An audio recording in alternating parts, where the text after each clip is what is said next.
ਜਦੋਂ ਸਿਆਸੀ ਸ਼ਰੀਕੇਬਾਜ਼ੀਆਂ ਨਿੱਜੀ ਰੰਜਿਸ਼ਾਂ 'ਚ ਬਦਲ ਜਾਂਦੀਆਂ ਨੇ ਤਾਂ ਫਿਰ ਪਰਦੇ ਉੱਲੇ ਲੁਕਿਆ ਬਹੁਤ ਕੁਝ ਉਜਾਗਰ ਹੋ ਜਾਂਦਾ ਹੈ।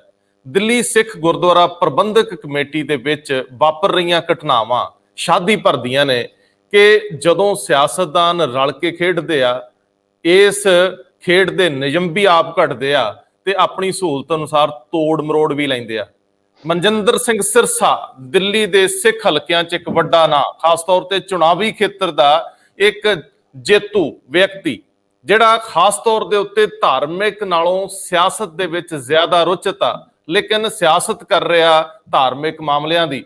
ਉਹਨੂੰ ਅੱਜ Delhi committee, Delhi Sikh Gurdwara management committee ਦੇ ਵਿੱਚ ਡਿਸਕੁਆਲੀਫਾਈ ਕਰਤਾ ਜਾਂਦਾ ਹੈ। ਉਸ ਤੋਂ ਪਹਿਲਾਂ ਉਹ ਆਪਣੀ ਚੁਣਾਵੀ ਰਣਨੀਤੀ ਦੇ ਵਿੱਚ ਮਾਤ ਖਾ ਜਾਂਦੇ ਆ, ਉਹ ਆਪਣੀ ਚੋਣ ਹਾਰ ਜਾਂਦੇ ਆ। ਅਕਾਲੀ ਦਲ ਪਿਛਲੇ ਰਸਤਿਓਂ ਉਹਨਾਂ ਨੂੰ ਅੰਦਰ ਐਂਟਰ ਕਰਵਾਉਣ ਦੀ ਕੋਸ਼ਿਸ਼ ਕਰਦਾ ਹੈ, ਲੇਕਿਨ ਜਿਹੜਾ ਕੋਈ ਯੋਗਤਾ ਦਾ ਸਵਾਲ ਹੈ, ਜਿਹੜਾ ਗੁਰਦੁਆਰਾ ਕਮੇਟੀ ਦਾ ਮੈਂਬਰ ਬਣਨ ਲਈ ਜੋ ਚਾਹੀਦਾ ਉਹਦੇ ਵਿੱਚ ਉਹ ਅਸਫਲ ਹੋ ਜਾਂਦੇ ਆ। ਉਹਦੇ ਸੰਬੰਧੀ ਚਿੱਠੀ ਬਾਹਰ ਆ ਗਈ ਆ। ਮਨਜਿੰਦਰ ਸਿੰਘ ਸਿਰਸਾ ਦੂਜੀ ਵਾਰ, ਥੋੜੇ ਦਿਨਾਂ 'ਚ ਦੂਜੀ ਵਾਰ ਦਿੱਲੀ ਕਮੇਟੀ, ਗੁਰਦੁਆਰਾ ਕਮੇਟੀ ਦੀ ਸਿਆਸਤ ਚੋਂ ਬਾਹਰ ਹੋ ਜਾਂਦੇ ਆ। ਇਹ ਕੋਈ ਕੁਦਰਤੀ ਵਿਧਾਨ ਹੈ, ਸਿਆਸੀ ਸ਼ਰੀਕੇਬਾਜ਼ੀਆਂ, ਜਾਂ ਫਿਰ ਕੋਈ ਅੰਦਰ ਦੀ ਸਿਆਸਤ ਆ? ਇਹ ਬਹੁਤ ਅਹਿਮ ਸਵਾਲ ਆ। ਅਸੀਂ ਬਹੁਤ ਪਹਿਲਾਂ ਕਿਹਾ ਸੀ, ਜਦੋਂ ਚੋਣ ਹੋ ਚੁੱਕੀ ਸੀਗੀ, ਰਿਜ਼ਲਟ ਆਉਣੇ ਬਾਕੀ ਸੀ, ਮੈਂ ਕਿਹਾ ਸੀ ਇਸੇ ਮੰਚ ਤੋਂ ਕਿ ਮਨਜਿੰਦਰ ਸਿੰਘ ਸਿਰਸਾ ਹਾਰ ਸਕਦੇ ਆ, ਅਕਾਲੀ ਦਲ ਜਿੱਤ ਸਕਦਾ ਹੈ। ਫਿਰ ਉਸ ਤੋਂ ਰਿਜ਼ਲਟ ਆਉਣ ਤੋਂ ਕਈ ਦਿਨ ਬਾਅਦ ਜਦੋਂ ਅਕਾਲੀ ਦਲ ਨੋਮੀਨੇਟ ਕਰ ਚੁੱਕਿਆ ਸੀ ਆਪਣੇ ਵੱਲੋਂ ਮਨਜਿੰਦਰ ਸਿੰਘ ਸਿਰਸਾ ਨੂੰ, ਜਾਂ ਉਹਨਾਂ ਦੀ ਨਾਮਜ਼ਦਗੀ ਅੱਗੇ ਵਧਾ ਚੁੱਕਿਆ ਸੀ, ਉਦੋਂ ਮੈਂ ਇਹ ਕਿਹਾ ਸੀਗਾ ਕਿ ਸਿਰਸਾ ਦੀ ਬਜਾਏ ਕਾਲਕਾ ਬਾਦਲਕਿਆਂ ਨੂੰ ਇਸ ਵਾਰੀ ਜ਼ਿਆਦਾ ਵਾਰਾ ਖਾਊਗਾ। ਕੁਦਰਤ ਦਾ ਇੱਕ ਸਿਸਟਮ ਹੈ। ਸਾਡੇ ਕੋਲ ਸਿੱਖ ਮਾਮਲਿਆਂ ਦੇ ਕਾਨੂੰਨੀ ਮਾਹਿਰ ਸਰਦਾਰ ਗੁਰਚਰਨਜੀਤ ਸਿੰਘ ਲਾਂਬਾ ਜੁੜੇ ਨੇ ਅਮਰੀਕਾ ਤੋਂ, ਜਿਨ੍ਹਾਂ ਨੇ ਸਿੱਖ ਮਾਮਲਿਆਂ ਨੂੰ ਬਰੀਕੀ ਨਾਲ ਦੇਖਿਆ। ਉਹ ਦਿੱਲੀ ਕਮੇਟੀ ਦਾ ਜਿਹੜਾ ਐਕਟ ਆ ਉਹਨੂੰ ਚੰਗੀ ਤਰ੍ਹਾਂ ਜਾਣਦੇ ਆ। ਉਹ ਸਿੱਖ ਗੁਰਦੁਆਰਾ ਐਕਟ 1925 ਦੇ ਵੀ ਬਹੁਤ ਨੇੜਲੇ ਗਿਆਤਾ ਨੇ। ਸੋ ਉਹਨਾਂ ਨੂੰ ਸਮਝਣ ਦੀ ਕੋਸ਼ਿਸ਼ ਕਰਦੇ ਆ ਕਿ ਸਿਆਸੀ ਸ਼ਰੀਕੇਬਾਜ਼ੀ ਪਰਦੇਦਾਰੀਆਂ ਕਿਵੇਂ ਚੱਕ ਦਿੰਦੀ ਆ, ਕਿਵੇਂ ਡਿਸਕੁਆਲੀਫਿਕੇਸ਼ਨ ਹੁੰਦੀ ਆ, ਕਿਵੇਂ ਯੋਗਤਾ ਦੇ ਸਵਾਲ ਦੇ ਉੱਤੇ ਮਨਜਿੰਦਰ ਸਿੰਘ ਸਿਰਸਾ ਕਲੀਨ ਬੋਲਡ ਕਰਤੇ ਜਾਂਦੇ ਆ, ਸਿੱਖ ਸਿਆਸਤ ਵਿੱਚੋਂ ਆਊਟ ਹੋ ਜਾਂਦੇ ਆ। ਮੈਨੂੰ ਜ਼ਰਾ ਲਾਂਬਾ ਸਾਹਿਬ ਇਹ ਘਟਨਾਕ੍ਰਮ ਦੱਸਿਓ, ਸਿਰਸਾ ਸਾਹਿਬ ਦਾ ਸਿਆਸਤ ਦੇ ਵਿੱਚੋਂ, ਸਿੱਖ ਸਿਆਸਤ ਦੇ ਵਿੱਚੋਂ, ਗੁਰਦੁਆਰਾ ਸਿਆਸਤ ਦੇ ਵਿੱਚੋਂ ਬਾਹਰ ਹੋਣਾ। ਰੰਧਾਵਾ ਸਾਹਿਬ, ਬਹੁਤ ਬਹੁਤ ਧੰਨਵਾਦ ਤੁਹਾਡਾ ਇਸ ਪ੍ਰੋਗਰਾਮ ਵਿੱਚ ਸ਼ਾਮਿਲ ਕਰਨ ਲਈ, ਔਰ ਸਾਰੇ ਦਰਸ਼ਕਾਂ ਨੂੰ ਵਾਹਿਗੁਰੂ ਜੀ ਕਾ ਖਾਲਸਾ, ਵਾਹਿਗੁਰੂ ਜੀ ਕੀ ਫਤਿਹ। ਵਾਹਿਗੁਰੂ ਜੀ ਕੀ ਫਤਿਹ।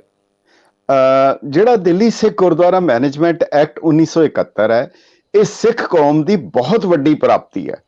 ਔਰ ਇਹ ਜਿਹੜਾ ਸਿੱਖ ਗੁਰਦੁਆਰਾ ਐਕਟ, ਯਾਨੀ ਜਿਹਦੇ ਨਾਲ 1925 ਦਾ, ਜਿਹੜਾ ਕਿ ਸ਼੍ਰੋਮਣੀ ਗੁਰਦੁਆਰਾ ਪ੍ਰਬੰਧਕ ਕਮੇਟੀ ਨੂੰ ਗਵਰਨ ਕਰਦਾ ਹੈ, ਉਸ ਐਕਟ ਨੂੰ ਪ੍ਰਾਪਤ ਕਰਨ ਲਈ ਹਜ਼ਾਰਾਂ ਕੁਰਬਾਨੀਆਂ ਹੋਈਆਂ, ਬਹੁਤ ਕੁਝ ਹੋਇਆ, ਬੜੀਆਂ ਸ਼ਹੀਦੀਆਂ ਹੋਈਆਂ। ਔਰ ਉਹਨਾਂ ਨੂੰ ਅਸੀਂ ਗੁਰਦੁਆਰਿਆਂ ਰੋਜ਼ ਅਰਦਾਸ ਵਿੱਚ ਵੀ ਯਾਦ ਕਰਦੇ ਹਾਂ, ਜਿਨ੍ਹਾਂ ਨੇ ਗੁਰਦੁਆਰਾ ਸੁਧਾਰ ਲਹਿਰ ਦੀ ਖਾਤਰ ਕੁਰਬਾਨੀਆਂ ਕੀਤੀਆਂ। ਪਰ ਇਹ ਇੱਕ ਬੜੀ ਵੱਡੀ ਗੱਲ ਹੈ ਕਿ ਜਿਹੜਾ ਦਿੱਲੀ ਸਿੱਖ ਗੁਰਦੁਆਰਾ ਮੈਨੇਜਮੈਂਟ ਐਕਟ ਹੈ, ਉਹ ਐਕਟ ਵੀ ਕੌਮ ਨੂੰ ਪ੍ਰਾਪਤ ਹੋਇਆ ਉਸ ਵੇਲੇ ਦੀ 1970ਵਿਆਂ ਦੇ ਵਿੱਚ, ਜਿਹੜੀ ਆਪਸੀ ਖਹਿਬੜਬਾਜੀ ਸੀ, ਉਹਦੇ ਵਿੱਚ ਇਹ ਪ੍ਰਾਪਤ ਹੋਇਆ, ਉਹਦੇ ਵਿੱਚ ਵੀ ਇਹ ਮਿਲਿਆ। ਇਸ ਕਰਕੇ ਮੈਂ ਉਸ ਤੇ ਬਾਅਦ ਵਿੱਚ ਆਵਾਂਗਾ, ਪਰ ਵੱਡੀ ਗੱਲ ਇਹ ਹੋਈ ਹੈ ਅੱਜ, ਕਿਉਂਕਿ ਇਹ Gurdwara Delhi Sikh Gurdwara act management act ਜਿਹੜਾ ਹੈ, ਦਿੱਲੀ ਦੇ ਗੁਰਦੁਆਰਿਆਂ ਨੂੰ ਬੜੇ ਛੋਟੇ ਜਿਹੇ ਖਿੱਤੇ ਨੂੰ ਕਰਦਾ ਹੈ। ਔਰ ਇਹਦੇ ਸਿਰਫ 50 ਮੈਂਬਰ, 46 ਮੈਂਬਰ, ਇਤਨੀ ਥੋੜੀ ਗਿਣਤੀ ਹੈ।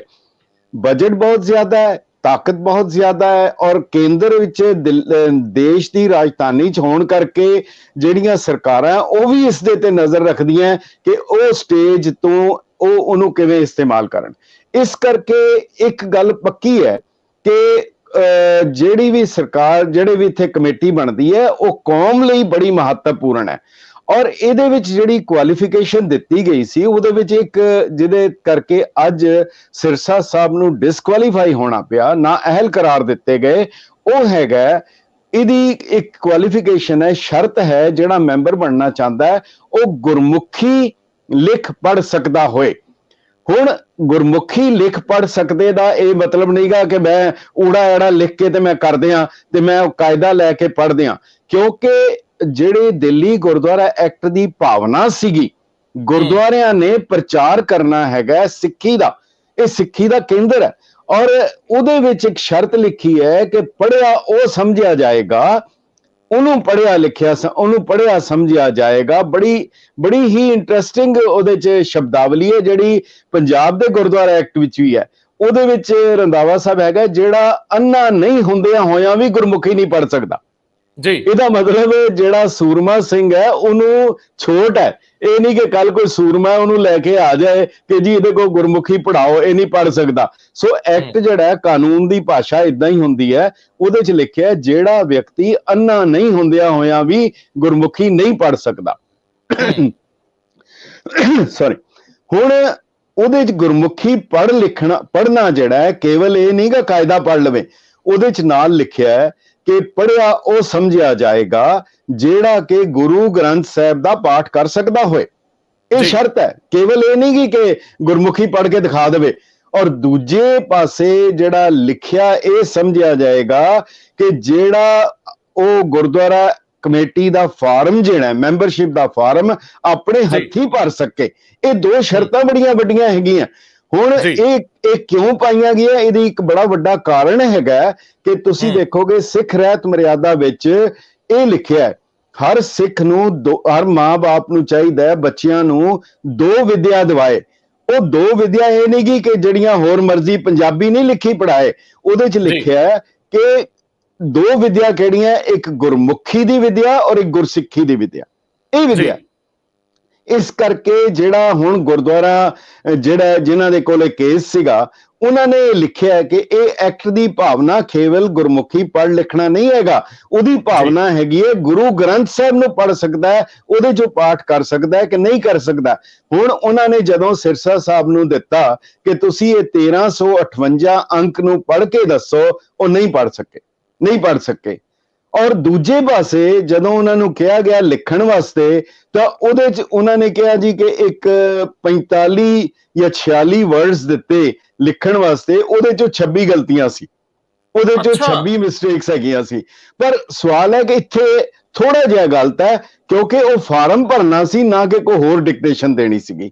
ਸੋ ਇਹ ਬੜੀ ਵੱਡੀ ਗੱਲ ਹੈ। ਤੇ ਉਹਦਾ ਜਵਾਬ ਸਿਰਸਾ ਸਾਹਿਬ ਨੇ ਦਿੱਤਾ, ਜੀ ਮੈਂ ਗੁਰੂ ਗ੍ਰੰਥ ਸਾਹਿਬ ਨੂੰ ਪਰਚੀਆਂ ਤੇ ਨਹੀਂ ਲਿਖ ਸਕਦਾ, ਮੈਂ ਇਹ ਨਿਰਾਦਰੀ ਨਹੀਂ ਕਰ ਸਕਦਾ। ਪਰ ਕਾਨੂੰਨ ਜੋ ਕਹਿ ਰਿਹਾ ਸੀ ਗੁਰਮੁਖੀ ਪੜ੍ਹੇ ਔਰ ਗੁਰਮੁਖੀ ਲਿਖੇ, ਇਹ ਵੱਡੀ ਕੁਆਲੀਫਿਕੇਸ਼ਨ ਸੀ ਜਿਹਦੇ 'ਚੋਂ ਉਹ ਡਿਸਕੁਆਲੀਫਾਈ ਹੋਏ ਹੈ। ਔਰ ਉਹਨਾਂ ਦੀ, ਪਰ ਇਹ ਇੱਕ ਸ਼ੁਰੂਆਤ ਹੈ, ਅੰਤ ਨਹੀਂ ਹੈ।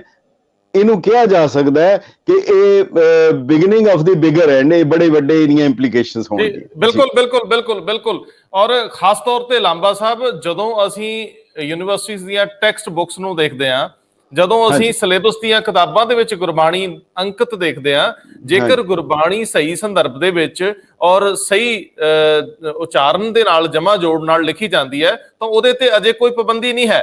ਤੁਸੀਂ ਗੁਰਬਾਣੀ ਨੂੰ ਆਪਣੇ ਪੂਰੀ ਤਰ੍ਹਾਂ ਨਹੀਂ ਛਾਪ ਸਕਦੇ, ਲੇਕਿਨ ਕੰਟੈਕਸਟ ਦੇ ਵਿੱਚ ਜਾਂ ਉਹਦੀ ਕੋਈ ਰੈਫਰੈਂਸ ਦੇ ਵਿੱਚ ਉਹਨੂੰ ਅਜੇ ਤੱਕ ਕੋਈ ਮਨਾਹੀ ਨਹੀਂ। ਮੇਰੇ ਖਿਆਲ ਤੁਸੀਂ ਕਲੀਅਰ ਕਰੋਗੇ। ਸੋ ਜੇਕਰ ਕੋਈ ਸ਼ਰਤ ਆ ਤੁਹਾਨੂੰ ਗੁਰੂ ਘਰ ਦੇ ਵਿੱਚ, ਕਿਉਂਕਿ ਕਈ ਸਾਲਾਂ ਤੋਂ ਸ਼ਰਤ ਹੋਊਗੀ, ਅੱਜ ਕੋਈ ਨਵੀਂ ਤਾਂ ਹੈ ਨਹੀਂ। ਇਹਦਾ ਮਤਲਬ ਜੇ ਸਿਰਸਾ ਸਾਹਿਬ ਦਾ ਹੁਣ ਇਤਰਾਜ਼ ਆ, ਤੇ ਮੇਰੇ ਖਿਆਲ ਉਹਨਾਂ ਨੂੰ ਜਦੋਂ ਉਹ ਪ੍ਰਧਾਨਗੀ ਦਾ ਪੀਰੀਅਡ ਸੀ ਕੁਝ ਸਾਲਾਂ ਦਾ ਉਹਨਾਂ ਦਾ, ਉਹਦੇ ਵਿੱਚ ਉਹਨਾਂ ਨੂੰ ਇਤਰਾਜ਼ ਕਰਨਾ ਚਾਹੀਦਾ ਸੀਗਾ, ਕਿਉਂਕਿ ਉਦੋਂ ਵੀ ਤਾਂ ਪਰਚੀ ਤੇ ਲਿਖੀ ਜਾਣੀ। ਦੂਜੀ ਗੱਲ ਇਹ ਕਿ ਗੁਰਮੁਖੀ ਲਿਖਣ ਵੇਲੇ ਜਿਹੜੀਆਂ ਤੁਸੀਂ 26 ਗਲਤੀਆਂ ਦੀ ਗੱਲ ਕਰ ਰਹੇ ਹੋ, ਬੁਨਿਆਦੀ ਤੌਰ ਦੇ ਉੱਤੇ ਅਸੀਂ ਜਿਹੜਾ ਪ੍ਰਬੰਧ ਚਲਾਉਣਾ, ਜਿਹੜਾ ਪ੍ਰਚਾਰ ਪ੍ਰਸਾਰ ਕਰਨਾ ਹੈ, ਉਹ ਇੱਕ ਵੱਡਾ ਇਸ਼ੂ ਆ। ਮੈਂ ਇਸ ਤੋਂ ਪਹਿਲਾਂ ਕਿ ਮੈਂ ਇਸ ਐਕਟ ਬਾਰੇ ਤੁਹਾਡੇ ਕੋਲ ਹੋਰ ਜਾਣਾ, ਮੈਂ ਤੁਹਾਡੇ ਕੋਲ ਇਹ ਜਾਣਨਾ ਚਾਹੁੰਦਾ ਹੈ ਕਿ ਕੀ ਮਨਜਿੰਦਰ ਸਿੰਘ ਸਿਰਸਾ ਇਕੱਲੇ ਇਹਦੇ ਸ਼ਿਕਾਰ ਹੋਏ ਆ? ਕੀ ਚੁਣੇ ਹੋਏ ਮੈਂਬਰ ਵੀ ਇਹਦੀ ਜੱਦ ਚ ਆਉਂਦੇ ਆ? ਕੀ ਚੁਣੇ ਹੋਏ ਮੈਂਬਰ ਇਹਦੀ ਜੱਦ ਚ ਆਉਂਦੇ ਆ? ਕੀ ਉਹਨਾਂ ਨੂੰ ਵੀ ਚੈਲੰਜ ਕੀਤਾ ਜਾ ਸਕਦਾ? ਕੀ ਦਿੱਲੀ ਕਮੇਟੀ ਦੀ ਸਿਆਸਤ ਵਿੱਚ ਹੁਣ ਇੱਕ ਦੂਜੇ ਦੀਆਂ ਕੰਪਲੇਂਟਸ ਹੋਣਗੀਆਂ, ਇੱਕ ਦੂਜੇ ਦੇ ਖਿਲਾਫ ਇਸ ਤਰ੍ਹਾਂ ਦੀਆਂ ਕੁਆਰੀਜ਼ ਪਾਈਆਂ ਜਾਣਗੀਆਂ, ਦੇਖਿਆ ਜਾਊਗਾ, ਔਰ ਬਹੁਤ ਸਾਰੇ ਲੋਕਾਂ ਨੂੰ ਟੈਸਟ ਵਿੱਚੋਂ ਲੰਘਣਾ ਪਏਗਾ? ਤੇ ਫਿਰ ਮੈਨੂੰ ਇਹ ਵੀ ਦੱਸਦੇ ਜਾਇਓ ਕਿ ਬਚੂਗਾ ਵੀ ਕੋਈ ਕਿ ਨਹੀਂ, ਜਾਂ ਸਾਰੇ ਹੀ ਇੱਕੋ ਰੱਸੇ ਲੰਘਾ ਦਿਓਗੇ, ਚੋਣ ਹੀ ਦੁਬਾਰਾ ਕਰਾਉਣੀ ਪੈ ਜੂ? ਗੱਲ ਇਹ ਹੈਗੀ ਹੈ ਕਿ ਇਹ ਬਹੁਤ ਹੀ ਤੁਸੀਂ ਅਹਿਮ ਸਵਾਲ ਕੀਤਾ ਹੈ। ਉਹ ਕੌਣ ਲੰਘੇਗਾ, ਕੌਣ ਰਹੇਗਾ, ਉਹ ਵੱਖਰੀ ਗੱਲ ਹੈ। ਦਿੱਲੀ ਗੁਰਦੁਆਰਾ ਐਕਟ ਦੀ ਇੱਕ ਹੋਰ ਬੜੀ ਹੀ ਮਤਲਬ ਸ਼ਾਨਦਾਰ ਸ਼ਰਤ ਹੈ, ਸ਼ਾਨਦਾਰ ਕਵਾਂਗਾ, ਔਰ ਜਿਹੜੀ ਪੰਥ ਦੇ ਹਿੱਤ ਵਿੱਚ ਹੈ ਕਿਉਂਕਿ ਆਮ ਤੌਰ ਤੇ ਕੋਈ ਇਸ ਨੂੰ ਚੋਣਾਂ ਨੂੰ ਗੰਭੀਰਤਾ ਨਾਲ ਨਹੀਂ ਲੈਂਦਾ, ਉਹ ਸਿਰਫ ਦੇਖਦਾ ਹੈ ਕਿ ਮੇਰੇ ਬੰਦੇ ਕਿੰਨੇ ਆ। ਜਿਵੇਂ ਇਕਬਾਲ ਨੇ ਕਿਹਾ ਸੀ ਨਾ ਕਿ ਡੈਮੋਕ੍ਰੇਸੀ ਹੋਏ ਜਿਹਦੇ ਚ ਸਿਰ ਜਿਹੜੇ ਹੈ ਗਿਣੇ ਜਾਂਦੇ, ਤੌਲੇ ਨਹੀਂ ਜਾਂਦੇ। ਬਿਲਕੁਲ ਅੱਜ ਉਹ ਸਾਬਤ ਹੋ ਗਿਆ, ਉਹ ਸਾਬਤ ਹੋ ਗਿਆ, ਸਿਰਾਂ ਦੀ ਗਿਣਤੀ ਹੁੰਦੀ ਹੈ, ਉਹਦੇ ਵਿੱਚ ਕੁਝ ਹੈਗਾ ਕਿ ਨਹੀਂ ਹੈਗਾ ਇਹ ਨਹੀਂ ਕੋਈ ਦੇਖਦਾ।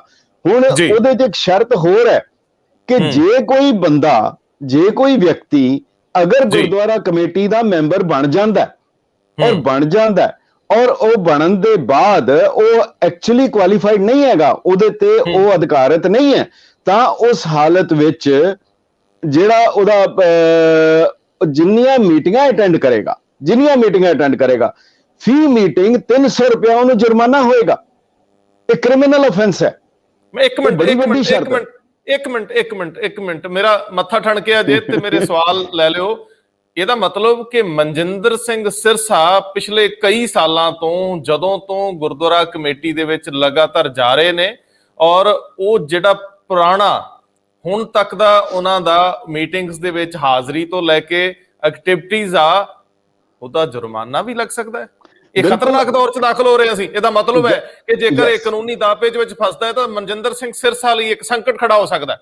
ਨਹੀਂ, ਖਾਲੀ ਸਿਰਸਾ ਨਹੀਂ, ਇਹਦੇ ਵਿੱਚ ਇਹ ਜਿਹੜੀ ਟੀਮ ਚੱਲ ਰਹੀ ਹੈ, ਜਿਹੜਾ ਮੈਚ ਹੋ ਰਿਹਾ, ਦੋਨੋਂ ਧਿਰਾਂ ਦੇ ਵਿੱਚ ਉਹ ਵਿਅਕਤੀ ਹੈਗੇ ਆ, ਦੋਨੋਂ ਪਾਸੇ ਹੈਗੇ ਆ। ਨਹੀਂ ਉਹ ਠੀਕ ਹੈ, ਉਹ ਮੈਂ ਤਾਂ ਗੱਲ ਕੀਤੀ ਕਿ ਅਗਲੇ ਦਿਨਾਂ 'ਚ ਤਾਂ ਭਾਵੇਂ ਕਮੇਟੀ 'ਚ ਕੋਈ ਵਿਰਲਾ ਟਾਵਾਂ ਹੀ ਸੂਰਮਾ ਬਚੇਗਾ, ਲੇਕਿਨ ਫਿਲਹਾਲ ਇਹਦੀ ਜੱਦ ਵਿੱਚ ਆਉਣ ਵਾਲੇ ਪਹਿਲੇ ਵਿਅਕਤੀ ਮਨਜਿੰਦਰ ਸਿੰਘ ਸਿਰਸਾ ਨੇ। ਇਹਦਾ ਮਤਲਬ ਜੇ ਕੋਈ ਪ੍ਰਕਿਰਿਆ ਸ਼ੁਰੂ ਹੁੰਦੀ ਆ ਤਾਂ ਉਹ ਕਮੇਟੀ ਦੇ ਪ੍ਰਧਾਨ ਤੋਂ ਹੀ ਹੋਣੀ ਆ, ਕਿਉਂਕਿ ਅਜੇ ਤੱਕ ਉਹ ਮੇਰਾ ਖਿਆਲ ਉਹ ਟੈਂਪਰੇਰੀ ਤੌਰ ਤੇ ਪ੍ਰਧਾਨ ਨੇ ਨਵੇਂ ਪ੍ਰਬੰਧ ਹੋਣ ਤੱਕ। ਸੋ ਪਹਿਲੀ ਵਾਰੀ ਦਿੱਲੀ ਸਿੱਖ ਗੁਰਦੁਆਰਾ ਪ੍ਰਬੰਧਕ ਕਮੇਟੀ ਦੇ ਇਤਿਹਾਸ ਵਿੱਚ ਉਹਦਾ ਪ੍ਰਧਾਨ ਇਸ ਤਰ੍ਹਾਂ ਦੀ ਪੰਗੇਬਾਜ਼ੀ ਦੇ ਵਿੱਚੋਂ ਨਿਕਲ ਰਿਹਾ, ਤੇ ਇਹ ਪ੍ਰੋਸੀਡਿੰਗਸ ਅੱਗੇ ਵੱਧ ਸਕਦੀਆਂ ਕਿਉਂਕਿ ਤੁਸੀਂ ਕਾਨੂੰਨੀ ਮਾਹਿਰ ਹੋ, ਤੁਸੀਂ ਵਕੀਲ ਹੋ, ਵੱਡੇ ਐਡਵੋਕੇਟ ਹੋ ਸਿੱਖ ਮਾਮਲਿਆਂ ਦੇ। ਮੈਨੂੰ ਦੱਸਿਓ ਕਿ ਇਹ ਕਾਫੀ ਲੋਕ ਇਸ ਰਾਹਾਂ ਥਾਣੀ ਲੰਘਣਗੇ, ਗੁਰਦੁਆਰਾ ਕਮੇਟੀ ਦੇ ਖਜ਼ਾਨੇ ਦੇ ਵਿੱਚ ਕੁਝ ਪੈਸੇ ਅਦਾਲਤਾਂ ਰਾਹੀਂ ਵੀ ਵਾਪਸ ਆਉਣਗੇ। ਗੱਲ ਇਹ ਹੈ ਕਿ ਇਹਦੇ ਵਿੱਚ ਉਹ ਆਏਗਾ, ਕਾਨੂੰਨ ਇਹ ਕਹਿੰਦਾ ਚੋਰ ਉਹ ਸਮਝਿਆ ਜਾਂਦਾ ਜਿਹਦੇ ਤੇ ਕੇਸ ਚੱਲਦਾ। ਹੁਣ ਜਿਹਦੇ ਤੇ ਕੰਪਲੇਂਟ ਹੋਏਗੀ, ਜਿਹਦੇ ਤੇ ਸ਼ਿਕਾਇਤ ਹੋਏਗੀ, ਉਹ ਉਸ ਦੀ ਇਨਕੁਆਇਰੀ ਹੋ ਸਕਦੀ ਹੈ। ਕੇਵਲ ਇਸ ਕਰਕੇ ਕੇਵਲ ਸਿਰਸਾ ਨਹੀਂ, ਕੇਵਲ ਬਾਕੀ ਦੇ ਵੀ ਜਿਹੜੇ ਮੈਂਬਰ ਹੈਗੇ ਆ ਉਹ ਵੀ ਜਿਹਦੇ ਤੇ ਹੋਏਗਾ, ਜਿੰਨੇ ਵੀ ਮੈਂਬਰ ਡਿਸਕੁਆਲੀਫਾਈਡ ਹੋਣਗੇ, ਕੇਵਲ ਇਹ ਸ਼ਰਤ ਨਹੀਂ ਹੈਗੀ। ਇਸ ਕਰਕੇ ਮੈਂ ਸ਼ੁਰੂ ਵਿੱਚ ਵੀ ਕਿਹਾ ਸੀਗਾ, ਜਿਹੜਾ ਜ਼ਿਕਰ ਕਰਦਾ ਕਿ ਇਹ ਜਿਹੜੀ ਫੁੱਟ ਹੈ ਇਹ ਗੁਰੂ ਗੋਬਿੰਦ ਸਿੰਘ ਸਾਹਿਬ ਦੀ ਬਖਸ਼ਿਸ਼ ਹੈ। ਇਹ ਬੜੀ ਗੰਭੀਰਤਾ ਨਾਲ ਮੈਂ ਕਹਿ ਰਿਹਾ, ਕਿਉਂਕਿ ਅਗਰ ਭੈੜੇ ਵਿਅਕਤੀ ਇਕੱਠੇ ਹੋ ਜਾਣ, ਉਹ ਏਕਤਾ ਜਿਹੜੀ ਹੈ ਪੰਥ ਦਾ ਨੁਕਸਾਨ ਕਰਦੀ ਹੈ। ਮੈਂ ਬੜਾ ਸਿੰਪਲ ਹਵਾਲਾ ਹੈ, ਅਗਰ ਕਿਸੇ ਬਾਪ ਦੀ ਜਾਇਦਾਦ ਕੀਮਤੀ ਹੈ, ਅਗਰ ਪੁੱਤਰ ਨਾਲਾਇਕ ਹੈਗੇ ਆ, ਉਹ ਅਗਰ ਆਪਸ ਵਿੱਚ ਮਿਲ ਜਾਂਦੇ ਆ, ਬਾਪ ਦੀ ਜਾਇਦਾਦ ਖੁਰਦ-ਬੁਰਦ ਹੋ ਜਾਂਦੀ ਹੈ। ਜੇਕਰ ਆਪਸ ਵਿੱਚ ਡਾਂਗੋ ਡਾਂਗੀ ਹੁੰਦੇ ਆ, ਛਿੱਤਰੋ ਛਿੱਤਰੀ ਹੁੰਦੇ ਆ, ਇੱਕ ਦੂਜੇ ਨਾਲ ਲੜਦੇ ਆ, ਕੋਰਟ ਦੇ ਮੁਕੱਦਮਿਆਂ ਜਾਂਦੇ ਆ, ਬਾਪ ਦੀ ਜਾਇਦਾਦ ਬਚ ਜਾਂਦੀ ਹੈ। ਸਾਡੇ ਬਜ਼ੁਰਗਾਂ ਨੇ ਜਿਹੜਾ ਸਾਨੂੰ ਐਕਟ ਲੈ ਕੇ ਦਿੱਤਾ ਹੈ, ਉਹ ਬਹੁਤ ਕੀਮਤੀ ਹੈ, ਬਹੁਤ ਮਹੱਤਵਪੂਰਨ ਹੈ, ਉਹ ਕੌਮ ਦੀ ਵੱਡੀ ਪ੍ਰਾਪਤੀ ਹੈ। ਅਗਰ ਆਪਸ ਵਿੱਚ ਥੋੜਾ ਜਿਹਾ ਤਫਰਕਾਤ ਹੋਏ, ਬੰਦੇ ਇਧਰੋਂ ਦੂਜੇ ਪਾਸੇ ਗਏ, ਦੂਜੇ ਪਾਸਿਓਂ ਇੱਧਰ ਆਏ, ਇਹਦੇ ਵਿੱਚੋਂ ਅਗਰ ਜਿਹੜੀ ਦਿੱਲੀ ਗੁਰਦੁਆਰਾ ਐਕਟ ਦੀ ਇਹ ਕੇਵਲ ਇੱਕ ਕਲਾਜ਼ ਇਹ ਨਹੀਂ, ਹੋਰ ਵੀ ਹੈ, ਮੈਂ ਤੁਹਾਡੇ ਨਾਲ ਜ਼ਿਕਰ ਕਰਾਂਗਾ, ਉਹਦੇ ਤੇ ਅਗਰ ਕਲਾਜ਼ ਵਾਈਜ਼ ਅਗਰ ਸ਼ੁਰੂ ਕੀਤਾ ਜਾਂਦਾ ਤੇ ਇਹ ਕੌਮ ਦੇ ਬੜੇ ਫਾਇਦੇ 'ਚ ਹੋਏਗੀ। ਗੱਲ ਜਿਹੜੀ ਹੈ ਕੇਵਲ ਇਹੀ ਸ਼ਰਤ ਨਹੀਂ, ਇੱਕ ਹੋਰ ਵੱਡੀ ਸ਼ਰਤ ਹੈ ਜੀ। ਮੈਂ ਉਹ ਵੱਡੀ ਸ਼ਰਤ ਵੱਲ ਆਉਣਾ, ਮੈਨੂੰ ਪਹਿਲਾਂ ਇਹ ਦੱਸ ਦਿਓ, ਮੈਂ ਲਿਖ ਲੈਣਾ ਨਾਲ ਹੀ ਕਿ ਵੱਡੀ ਸ਼ਰਤ ਤੁਹਾਥੋਂ ਪੁੱਛਣੀ ਆ। ਇਹ ਦੱਸ ਦਿਓ ਕਿ ਇਸ ਐਕਟ ਦਾ ਜਿਹੜਾ Delhi Sikh Gurdwara management committee act ਆ 1971 ਕਹਿ ਰਹੇ ਹੋ, ਇਹਦਾ ਸ਼੍ਰੋਮਣੀ ਗੁਰਦੁਆਰਾ ਪ੍ਰਬੰਧਕ ਕਮੇਟੀ 1925 ਐਕਟ, ਜਿਹੜਾ ਐਕਟ 1925, ਉਹਦੇ ਨਾਲੋਂ ਵੱਖਰੇਵਾ ਕਿਵੇਂ, ਉਹਦੇ ਨਾਲੋਂ ਵੱਖਰਾ ਕਿਵੇਂ ਆ? ਕੀ ਇੱਥੇ ਕਮੇਟੀ ਦੇ ਵਿੱਚ ਵੀ ਇਸ ਤਰ੍ਹਾਂ ਦੇ ਪ੍ਰਾਵਧਾਨ ਹੈਗੇ ਆ? ਕੀ ਇੱਥੇ ਵੀ ਲੋਕਾਂ ਨੂੰ ਚੈਲੰਜ ਕੀਤਾ ਜਾ ਸਕਦਾ, ਜਿਹੜੇ ਸਿਆਸਤ ਦੀਆਂ ਪੌੜੀਆਂ ਸ਼੍ਰੋਮਣੀ ਕਮੇਟੀ ਰਾਹੀਂ ਚੜ੍ਹਨਾ ਚਾਹੁੰਦੇ, ਮੈਂਬਰ ਬਣ ਕੇ ਤੇ ਮੁੜ ਕੇ ਐਮਐਲਏ ਬਣ ਕੇ ਵਜ਼ੀਰ ਬਣਨਾ ਚਾਹੁੰਦੇ ਆ, ਕੀ ਸੱਚਮੁੱਚ ਇੱਥੇ ਧਰਮੀ ਵਿਅਕਤੀ ਹੋਣੇ ਚਾਹੀਦੇ ਆ? ਉਹ ਲੋਕ ਜਿਨ੍ਹਾਂ ਦੀ ਦਿਲਚਸਪੀ ਧਰਮ ਪ੍ਰਚਾਰ ਦੇ ਵਿੱਚ ਹੋਵੇ, ਜਿਨ੍ਹਾਂ ਦੀ ਦਿਲਚਸਪੀ ਮਾਨਸਿਕ ਤੌਰ ਤੇ ਵੀ ਅਧਿਆਤਮ ਵਾਲੀ ਹੋਵੇ, ਕੀ ਕਹਿੰਦੇ ਹੋ? ਬਿਲਕੁਲ, ਦੋਨਾਂ ਦੀਆਂ ਸ਼ਰਤਾਂ ਇੱਕੋ ਜਿਹੀਆਂ। ਸਿੱਖ ਗੁਰਦੁਆਰਾ ਐਕਟ 1925 ਜਿਹੜਾ ਸ਼੍ਰੋਮਣੀ ਗੁਰਦੁਆਰਾ ਪ੍ਰਬੰਧਕ ਕਮੇਟੀ, ਉਹਦੇ ਵਿੱਚ ਵੀ ਹੈ ਕਿ ਜਿਹੜਾ ਅੰਨਾ ਨਹੀਂ ਹੁੰਦਿਆਂ ਹੋਇਆਂ ਗੁਰਮੁਖੀ ਨਹੀਂ ਪੜ੍ਹ ਸਕਦਾ, ਇਹਦੇ ਵਿੱਚ ਵੀ ਹੈ। ਇਹਦੇ ਵਿੱਚ ਵੀ ਹੈ ਅੰਮ੍ਰਿਤਧਾਰੀ ਹੋਏ, ਇਹਦੇ ਵਿੱਚ ਵੀ ਹੈਗਾ ਕੋਈ ਪਤਾ ਤਨਖਾਹੀਆ ਨਾ ਹੋਏ, ਇਹਦੇ ਵਿੱਚ ਵੀ ਉਹ ਸਾਰੀਆਂ ਸ਼ਰਤਾਂ। ਮਗਰ ਫਰਕ ਇਹ ਹੈ ਕਿ ਦਿੱਲੀ ਗੁਰਦੁਆਰਾ ਐਕਟ ਦੇ ਵਿੱਚ ਉਹ ਐਕਟ ਇੱਕ ਪਾਰਲੀਮੈਂਟ ਨੇ ਪਾਸ ਕੀਤਾ, ਭਾਰਤ ਦੀ ਪਾਰਲੀਮੈਂਟ ਨੇ ਪਾਸ ਕੀਤਾ, ਔਰ ਜਿਹੜੀ ਉਹਦੇ ਚ ਸਿੱਖ ਦੀ ਪਰਿਭਾਸ਼ਾ ਦਿੱਤੀ ਗਈ ਹੈ ਉਹ ਇਤਨੀ ਸ਼ਾਨਦਾਰ ਔਰ ਸਿੱਕੇਬੰਦ ਹੈ ਕਿ ਉਹ ਹੀ ਮੰਗ ਸਿੱਖ ਅੱਜ ਵੀ ਕਰ ਰਹੇ ਹੈ ਕਿ ਇਹ ਜਿਹੜੀ ਹੈ ਸਾਨੂੰ ਦਿੱਤੀ ਜਾਏ, ਸਾਡੀ ਵੱਖਰੀ ਹੋਂਦ। ਦਿੱਲੀ ਗੁਰਦੁਆਰਾ ਐਕਟ ਵਿੱਚ ਜਿਹੜੀ ਸਿੱਖ ਦੀ ਪਰਿਭਾਸ਼ਾ ਹੈ ਉਹ ਪਰਿਭਾਸ਼ਾ ਉਹ ਸਾਡੀ ਵੱਡੀ ਮੰਗ ਨੂੰ ਪੂਰੀ ਕਰਦੀ ਹੈ, ਔਰ ਇਹ ਪਾਰਲੀਮੈਂਟ ਵੱਲੋਂ ਦਿੱਤਾ ਹੋਇਆ ਇੱਕ ਸਰਟੀਫਿਕੇਟ ਹੈ। ਉਹਦੀ ਪਰਿਭਾਸ਼ਾ ਹੈ Sikh is a Keshadhari person who believes and follows the teachings of Guru Granth Sahib only and has no other religion। ਇਹ ਇਤਨੀ ਸ਼ਾਨਦਾਰ ਪਰਿਭਾਸ਼ਾ, ਸਿੱਕੇਬੰਦ ਪਰਿਭਾਸ਼ਾ ਹੈ। ਇਹਦੇ ਵਿੱਚ ਜਿਹੜਾ ਇਹ ਲਫ਼ਜ਼ ਹੈ the one who believes and follows the teachings of Guru Granth Sahib only, ਕੇਵਲ ਗੁਰੂ ਗ੍ਰੰਥ ਸਾਹਿਬ ਨੂੰ ਮੰਨਦਾ ਹੈ, ਕਿਸੇ ਹੋਰ ਦੇਹਧਾਰੀ ਨੂੰ, ਨਾਮਧਾਰੀ, ਰਾਧਾ ਸੁਆਮੀ, ਡੇਰੇ ਵਾਲਿਆਂ ਜਾਂ ਹੋਰ ਨਿਰੰਕਾਰੀਆਂ ਕਿਸੇ ਨੂੰ ਮੰਨਦਾ ਹੈ। ਔਰ ਤੁਸੀਂ ਹੈਰਾਨ ਹੋਵੋਗੇ 1999 ਵਿੱਚ ਜਦੋਂ ਜਸਟਿਸ ਹਰਬੰਸ ਸਿੰਘ ਜੀ ਨੇ ਸਿੱਖ ਆਲ ਇੰਡੀਆ ਸਿੱਖ ਗੁਰਦੁਆਰਾ ਐਕਟ ਦਾ ਖਰੜਾ ਬਣਾਇਆ, ਉਹਦੇ ਚੋਂ ਉਹਨਾਂ ਨੇ ਸ਼ਰਾਬ ਪੀਣ ਦੀ ਸ਼ਰਤ ਹਟਾ ਦਿੱਤੀ, ਓਨਲੀ ਲਫ਼ਜ਼ ਹਟਾ ਦਿੱਤਾ, ਔਰ ਬਿਲੀਵਸ ਐਂਡ ਫੋਲੋਜ਼ ਚੋਂ ਫੋਲੋਜ਼ ਹਟਾ ਦਿੱਤਾ। ਯਾਨੀ ਇਹਨੂੰ ਬਿਲਕੁਲ ਉਹਨਾਂ ਨੇ ਡਾਇਲਿਊਟ ਕਰਨ ਦੀ ਕੋਸ਼ਿਸ਼ ਕੀਤੀ, ਔਰ ਇਤਨਾ ਰੋਲਾ ਪਿਆ। ਉਹਨਾਂ ਦਾ ਸਾਰਾ ਡਰਾਫਟ ਜਿਹੜਾ ਗਵਰਨਮੈਂਟ ਆਫ ਇੰਡੀਆ ਨੇ ਭੇਜਿਆ ਸੀ, ਹੋਮ ਮਿਨਿਸਟਰੀ ਨੇ, ਉਹ ਰਿਜੈਕਟ ਹੋ ਗਿਆ। ਫਿਰ ਦੁਬਾਰਾ ਸ਼੍ਰੋਮਣੀ ਗੁਰਦੁਆਰਾ ਪ੍ਰਬੰਧਕ ਕਮੇਟੀ ਨੇ ਜਸਟਿਸ ਟਿਵਾਣਾ ਪੈਨਲ ਬਣਾਇਆ, ਮੈਂ ਵੀ ਉਹਦਾ ਮੈਂਬਰ ਸੀ, ਔਰ ਉਹਦੇ ਵਿੱਚ ਇਹ ਕਰਕੇ ਤੇ ਇਹੀ ਪਰਿਭਾਸ਼ਾ ਦਿੱਤੀ ਗਈ ਜਿਹੜੀ ਦਿੱਲੀ ਗੁਰਦੁਆਰਾ ਐਕਟ ਦੀ ਸੀ। ਔਰ ਬਲਕਿ ਇਸ ਤੋਂ ਪਹਿਲਾਂ ਸ਼੍ਰੋਮਣੀ ਕਮੇਟੀ ਨੇ ਔਰ ਇੰਸਟੀਚਿਊਟ ਆਫ ਸਿੱਖ ਸਟੱਡੀਜ਼ ਨੇ ਪਾਸ ਕੀਤਾ ਸੀ ਕਿ ਆਲ ਇੰਡੀਆ ਗੁਰਦੁਆਰਾ ਐਕਟ ਦੀ ਵੀ ਇਹੀ ਦਿੱਲੀ ਵਾਲੀ ਪਰਿਭਾਸ਼ਾ ਲਈ ਜਾਏਗੀ, ਪਰ ਉਹਦੇ ਵਿੱਚ ਉਹਨਾਂ ਨੇ ਲਈ ਨਹੀਂ। ਉਹਨਾਂ ਨੇ, ਜੱਜ ਸਾਹਿਬ ਨੇ ਕਿਹਾ ਕਿ ਮੈਂ ਸੇਮ ਨਹੀਂ ਲਈ, ਸਿਮਿਲਰ ਲਈ ਹੈ। ਹੁਣ ਸੇਮ ਤੇ ਸਿਮਿਲਰ ਵਿੱਚ ਬੜਾ ਫਰਕ ਹੁੰਦਾ ਹੈ ਕਾਨੂੰਨੀ ਤੌਰ ਦੇ ਉੱਤੇ। ਸੋ ਇਹਦੇ ਵਿੱਚ ਜਿਹੜੀ ਇੱਕ ਸ਼ਰਤ ਹੈ ਕਿ ਉਹ ਗੁਰੂ ਗ੍ਰੰਥ ਸਾਹਿਬ ਓਨਲੀ। ਹੁਣ ਮੈਂ ਦੂਜਾ ਨੁਕਤਾ ਵੱਡਾ ਦੇ ਰਿਹਾ ਔਰ ਇਹਦੇ ਵਿੱਚ ਕਹਿ ਰਿਹਾ, ਔਰ ਇਹਦੇ ਤੇ ਆਏਗੀ ਕੱਲ ਗੱਲ, ਇਹਦੇ ਵਿੱਚ ਐਸੇ ਵਿਅਕਤੀ ਵੀ ਹਨ ਜਿਹੜੇ ਚੁਣੇ ਗਏ ਜਿਨ੍ਹਾਂ ਨੂੰ ਦੋਨੋਂ ਖੇਮਿਆਂ ਚੋਂ ਸਨ, ਜਿਹੜੇ ਕਿ ਦੇਹਧਾਰੀ ਗੁਰੂ ਡੰਮ ਨੂੰ ਖੁੱਲ੍ਹੇਆਮ ਮੰਨਣ ਵਾਲੇ ਹੈ, ਉਹਨੂੰ ਮੰਨਦੇ ਹੈ, ਉਹ ਸਾਰੇ ਡਿਸਕੁਆਲੀਫਾਈਡ ਹੈ। ਮਗਰ ਦੋਨੋਂ ਪਾਰਟੀਆਂ ਦੇਖਦੀਆਂ ਕਿ ਇਹ ਬੰਦਾ ਸਾਡਾ ਇੱਕ ਜਾਏਗਾ, ਉਹਦੇ 3 ਜਾਣਗੇ, ਉਹਦੇ 2 ਜਾਣਗੇ, ਸਾਡੇ 4 ਜਾਣਗੇ। ਇਹ ਗੇਮ ਚੱਲ ਰਹੀ ਹੈ। ਸੋ ਇਸ ਕਰਕੇ ਮੈਂ ਕਹਿ ਰਿਹਾ ਪੰਥ ਦੀ ਫੁੱਟ। ਜੀ ਬਿਲਕੁਲ ਠੀਕ ਹੈ ਕਿ ਪੰਥ ਦੀ ਫੁੱਟ ਪੰਥ ਲਈ ਫਾਇਦੇਮੰਦ ਹੈ। ਜਦੋਂ ਲੜਨਗੇ, ਪਰਦੇ ਖੁੱਲਣਗੇ, ਬਹੁਤ ਕੁਝ ਲੁਕਿਆ ਬਾਹਰ ਆਊਗਾ। ਲੇਕਿਨ ਮੈਂ ਇੱਥੇ ਸਵਾਲ ਪੁੱਛਣਾ ਚਾਹੁੰਦਾ ਹੈ ਕਿ ਜਦੋਂ ਸੌਦਾ ਸਾਹਿਬ ਦੇ ਡੇਰੇ 'ਚ ਅਕਾਲੀ ਵੋਟਾਂ ਲੈਣ ਜਾਂਦੇ ਰਹੇ, ਉਹਨਾਂ ਨੂੰ ਅਕਾਲ ਤਖਤ ਸਾਹਿਬ ਤੇ ਪੇਸ਼ ਹੋਣਾ ਪੈਂਦਾ ਰਿਹਾ। ਇਹੀ ਗੱਲ ਤੁਸੀਂ ਦਿੱਲੀ ਕਮੇਟੀ ਦੇ ਵਿੱਚ ਚੁਣੇ ਹੋਏ ਮੈਂਬਰਾਂ ਦੀ ਕਰਦੇ ਹੋ ਕਿ ਉਹ ਗੁਰੂ ਡੰਮ ਨੂੰ ਮੰਨਦੇ ਆ ਬਹੁਤ ਸਾਰੇ ਲੋਕ। ਹੁਣ ਇਸ ਤੋਂ ਵੀ ਵੱਡਾ ਸਵਾਲ ਆ ਕਿ ਜਦੋਂ ਲੋਕ ਵੋਟਾਂ ਰਾਹੀਂ ਚੁਣ ਕੇ ਆ ਗਏ, ਉਹਨਾਂ ਨੇ ਉਹ ਪਹਿਲਾਂ ਪ੍ਰਕਿਰਿਆ ਪੂਰੀ ਕੀਤੀ ਹੋਊਗੀ, ਫਾਰਮ ਭਰਨ ਤੋਂ ਲੈ ਕੇ ਜੋ ਵੀ ਬੁਨਿਆਦੀ ਸ਼ਰਤਾਂ ਹੁੰਦੀਆਂ ਕਿਸੇ ਵੀ ਚੋਣ ਲਈ ਗੁਰਦੁਆਰਾ ਡਾਇਰੈਕਟੋਰੇਟ ਵੱਲੋਂ ਜੋ ਵੀ ਪ੍ਰਭਾਸ਼ਿਤ ਕੀਤਾ ਗਿਆ ਹੋਊਗਾ, ਉਹ ਪ੍ਰੋਸੀਜਰ ਫੋਲੋ ਕਰ ਲਿਆ। ਹੁਣ ਉਸ ਤੋਂ ਬਾਅਦ ਮਨਜਿੰਦਰ ਸਿੰਘ ਸਿਰਸਾ ਜਦੋਂ ਬਹੁਤ ਜ਼ਿਆਦਾ ਅੱਗ ਬਬੂਲਾ ਹੋਣਗੇ, ਉਹ ਸਮਝਦੇ ਹੋਣਗੇ ਕਿ ਮੇਰੇ ਨਾਲ ਸਿਆਸੀ ਸ਼ਰੀਕੇਬਾਜ਼ੀ 'ਚ ਮੈਨੂੰ ਬਾਹਰ ਦਾ ਰਸਤਾ ਵਿਖਾਤਾ ਗਿਆ, ਹੁਣ ਹੋਰ ਵੀ ਸਾਥੀ ਬਣਾ ਲਈਏ, ਉਹ ਵੀ ਕੰਪਲੇਂਟਸ ਕਰਨਗੇ। ਤੁਹਾਨੂੰ ਲੱਗਦਾ ਕਿ ਚੁਣੇ ਹੋਏ ਮੈਂਬਰਾਂ ਨੂੰ ਵੀ ਕਟਹਿਰੇ 'ਚ ਆਉਣਾ ਪੈ ਸਕਦਾ?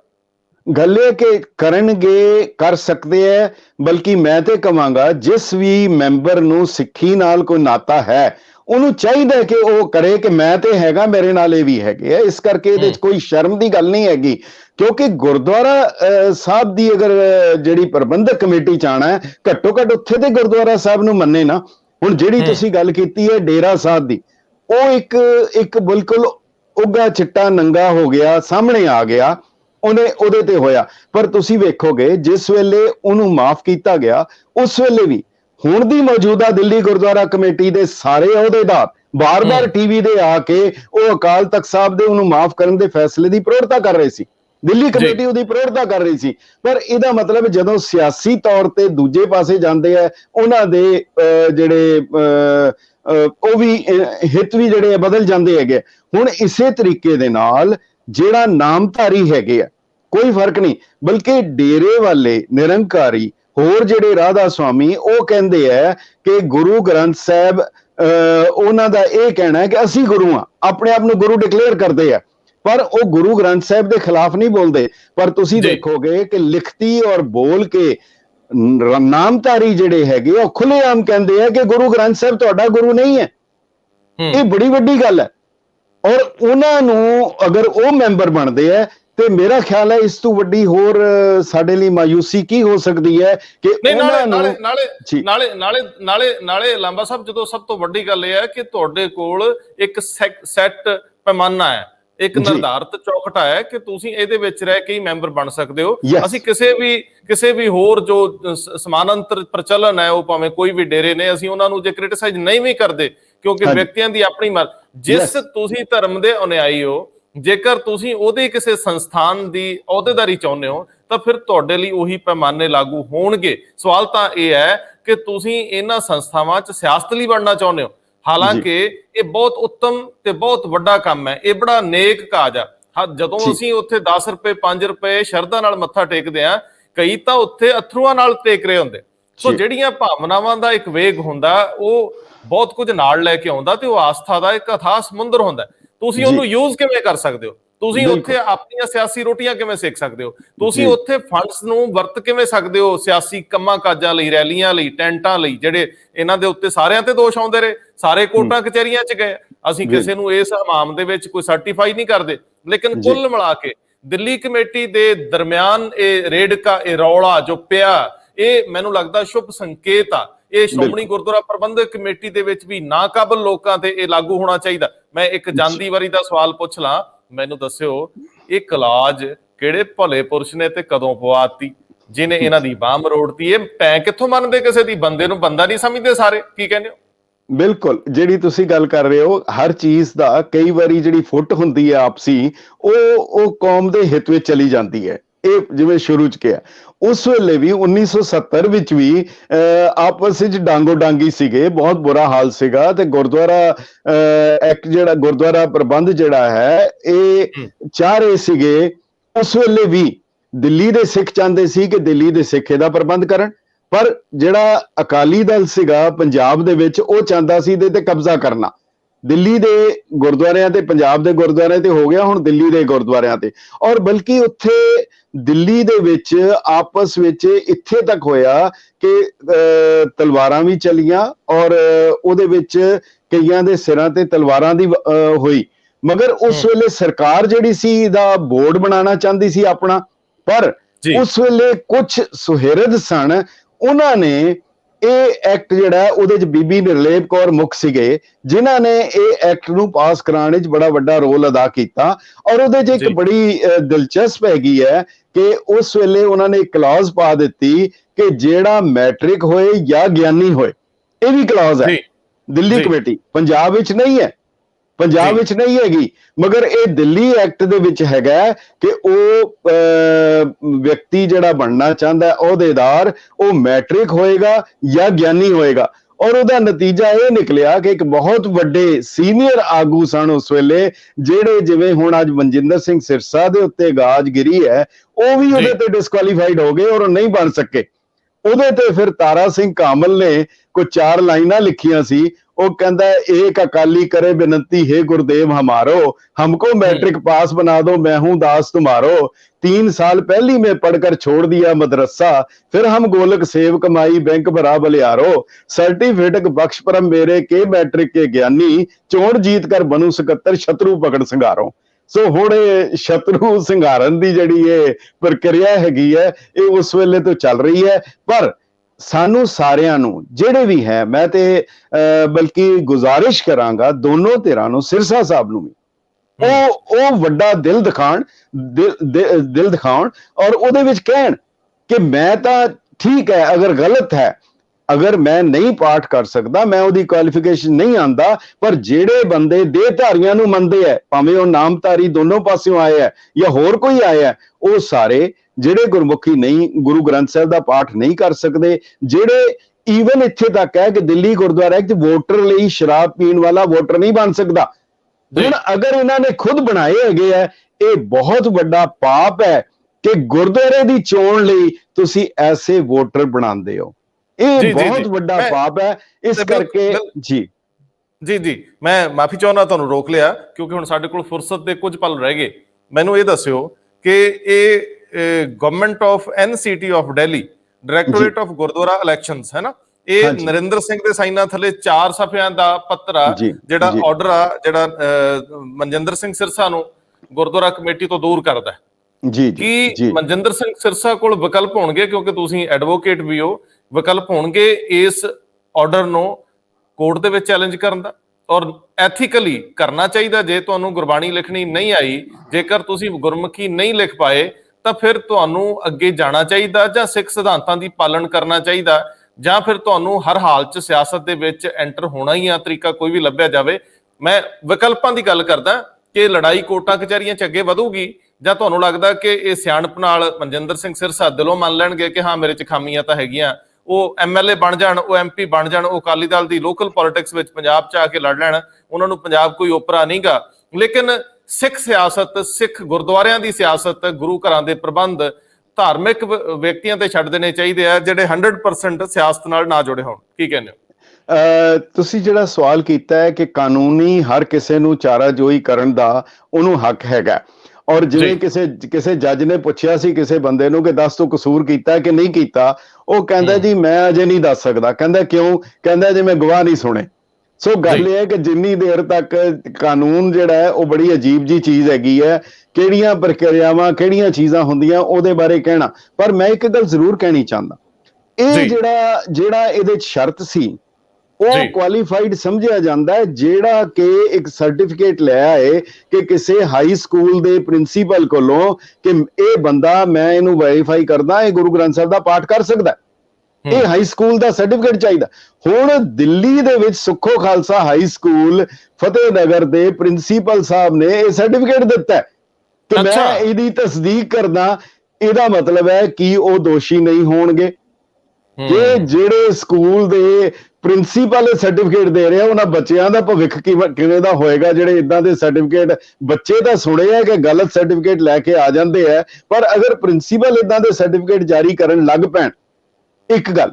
ਦੂਜੀ ਗੱਲ, ਉਹ ਸਕੂਲ ਕਮੇਟੀ ਦਾ ਸਕੂਲ ਹੈ, ਸ਼ਾਇਦ ਕਮੇਟੀ ਦਾ। ਮੇਰੀ ਗੱਲ ਸੁਣੋ, ਸ਼ਾਇਦ ਮੇਰੀ ਗੱਲ ਮੈਨੂੰ ਨਹੀਂ ਪਤਾ, ਮੈਂ ਪੜਿਆ ਨਹੀਂ ਉੱਥੇ। ਜੇ ਇੰਜ ਹੋਵੇ ਤੇ ਪ੍ਰਧਾਨ ਸਾਹਿਬ ਨੂੰ ਕੌਣ ਕਹਿ ਸਕਦਾ? ਤੁਸੀਂ ਹੁਣ ਪ੍ਰਿੰਸੀਪਲ ਦੀ ਬਲੀ ਨਾ ਦਵਾਓ, ਪਰ ਜੇ ਕੋਈ ਵੀ ਪ੍ਰਿੰਸੀਪਲ ਹੈ, ਇਹਦਾ ਮਤਲਬ ਹੈ ਉਹਦਾ ਪ੍ਰਿੰਸੀਪਲ ਹੋਣਾ ਚਾਹੀਦਾ। ਸਰਟੀਫਾਈ ਕਰਨਾ ਬਿਨਾਂ ਸੋਚੇ ਸਮਝੇ ਵੀ ਗੁਰਬਾਣੀ ਵਰਗੇ ਅਹਿਮ ਮਾਮਲਿਆਂ ਦੇ ਵਿੱਚ ਸਰਟੀਫਾਈ ਕੋਈ ਕਿਵੇਂ ਕਰ ਸਕਦਾ? ਜੀ, ਪ੍ਰਿੰਸੀਪਲ ਦਾ ਵੀ ਪ੍ਰਿੰਸੀਪਲ ਤੇ ਹੋਣਾ ਚਾਹੀਦਾ ਨਾ। ਇੱਕ ਤਾਂ ਇਹਦੇ 'ਚ ਇਹ ਹੋ ਗਿਆ। ਦੂਜਾ ਇਹਦੇ 'ਚ ਹੈਗਾ, ਇਹ ਅਸਿੱਧੇ ਤੌਰ ਦੇ ਉੱਤੇ ਸ਼੍ਰੋਮਣੀ ਗੁਰਦੁਆਰਾ ਪ੍ਰਬੰਧਕ ਕਮੇਟੀ ਦੇ ਕਾਰਜ ਦੇ ਉੱਤੇ ਵੀ ਲਗਾਉਂਦਾ ਹੈ, ਕਿਉਂਕਿ ਉਹਨਾਂ ਨੇ ਨਾਮਜ਼ਦ ਕੀਤਾ। ਇਹਦਾ ਮਤਲਬ ਤੁਸੀਂ ਜਿਸ ਨੂੰ ਨਾਮਜ਼ਦ ਕਰ ਰਹੇ ਹੋ, ਮਾਮਲਾ ਕੇਵਲ ਦੇਖੋ ਇੱਕ ਵਿਅਕਤੀ ਦਾ ਨਾਂ ਲਓ, ਇਹਨੂੰ ਤੁਸੀਂ ਪੂਰੀ ਕੌਮ ਦਾ ਮਾਮਲਾ ਹੈ।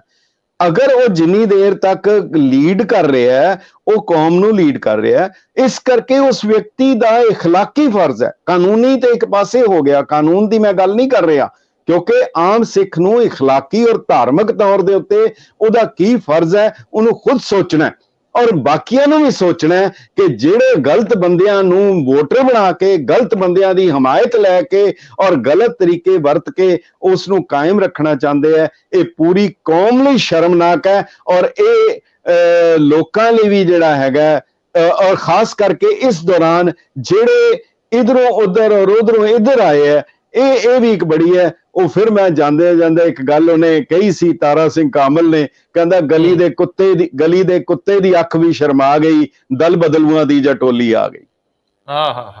ਪਰ ਮੈਂ ਸੁਖਬੀਰ ਸਿੰਘ ਬਾਦਲ, ਜਿਨ੍ਹਾਂ ਨੇ ਬਤੌਰ ਪ੍ਰਧਾਨ ਸ਼੍ਰੋਮਣੀ ਅਕਾਲੀ ਦਲ ਮਨਜਿੰਦਰ ਸਿੰਘ ਸਿਰਸਾ ਨੂੰ ਨਾਮਜ਼ਦ ਕਰਨ ਦਾ ਆਪ ਐਲਾਨ ਕੀਤਾ, ਸ਼੍ਰੋਮਣੀ ਗੁਰਦੁਆਰਾ ਪ੍ਰਬੰਧਕ ਕਮੇਟੀ ਉਹਨਾਂ ਨੂੰ ਨੋਮੀਨੇਟ ਕਰਦੀ ਹੈ।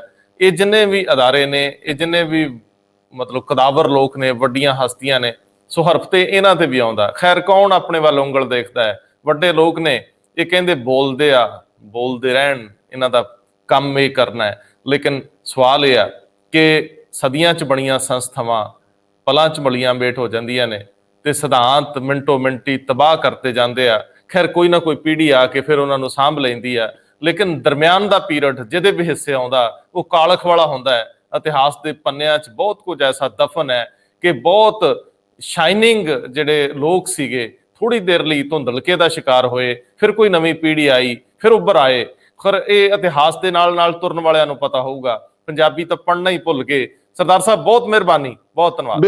ਬਿਲਕੁਲ ਅਖੀਰ 'ਚ ਮੈਂ ਕਹਾਂਗਾ ਸਾਨੂੰ ਯਾਦ ਰੱਖਣਾ ਚਾਹੀਦਾ ਸਤਿਗੁਰ ਸੱਚੇ ਪਾਤਸ਼ਾਹ ਦਾ ਹੁਕਮ ਹੈ, ਕੂੜ ਨਿਖੁੱਟੇ ਨਾਨਕਾ, ਓੜਕ ਸੱਚ ਰਹੇ। ਓੜਕ ਸੱਚ ਰਹੇ। ਵਾਹਿਗੁਰੂ ਜੀ ਕਾ ਖਾਲਸਾ, ਵਾਹਿਗੁਰੂ ਜੀ ਕੀ ਫਤਿਹ।